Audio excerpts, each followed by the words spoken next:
Hello കൂട്ടുകാരെ, മഴ തോരും മുമ്പേ എന്ന പുതിയ സീരിയലിലെ വിശേഷങ്ങളിലേക്ക് എല്ലാവർക്കും സ്വാഗതം. ഇന്നത്തെ എപ്പിസോഡ് അവസാനിക്കുമ്പോൾ അലീന വിഷമിച്ച് നിൽക്കുന്നത് കാണിച്ചുകൊണ്ടാണ് ഇന്നത്തെ എപ്പിസോഡ് അവസാനിക്കുന്നത്. അവൾ അവളുടെ പുതിയ വീട്ടിലേക്ക് പോകുമ്പോൾ അവൾക്ക് അവളുടെ അമ്മയുടെ നിന്ന് സ്നേഹം കിട്ടുമോ എന്നൊക്കെ വിഷമിച്ച് കാണിച്ചുകൊണ്ടാണ് ഇന്നത്തെ എപ്പിസോഡ് അവസാനിക്കുന്നത്. പിന്നെ കാണിക്കുന്നത് നമ്മുടെ മേനോനെയാണ്. മേനോന് തീരെ വയ്യാതെ ഡോക്ടറൊക്കെ ഓടി വരുന്നതാണ് പിന്നെ കാണിക്കുന്നത്.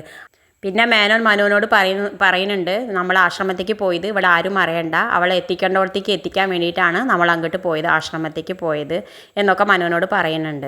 പിന്നെ കാണിക്കുന്നത് മമ്മിയാണ്. മമ്മി പറയുന്നുണ്ട് നമ്മൾ ചിന്നുമോളെ വേറൊരു ആശ്രമത്തേക്ക് മാറ്റുകയാണ്, നാളെ നമുക്ക് അവളെ വേറെ ഒരു ആശ്രമത്തേക്ക് മാറ്റുകയാണെന്നൊക്കെ പറഞ്ഞുകൊണ്ടാണ് പിന്നെ കാണിക്കുന്നത്. അത് കേട്ട് അലീന വിഷമിച്ച് നിൽക്കുന്നത് കാണിച്ചിട്ടാണ് ഇന്നത്തെ പ്രൊമോ അവസാനിക്കുന്നത്. ഇതുപോലെയുള്ള മഴ തോരും മുമ്പേ എന്ന സീരിയലിൻ്റെ വിശേഷങ്ങൾ നിങ്ങളിൽ എത്തിക്കാൻ ഈ ചാനൽ സബ്സ്ക്രൈബ് ചെയ്യാൻ മറക്കരുത്.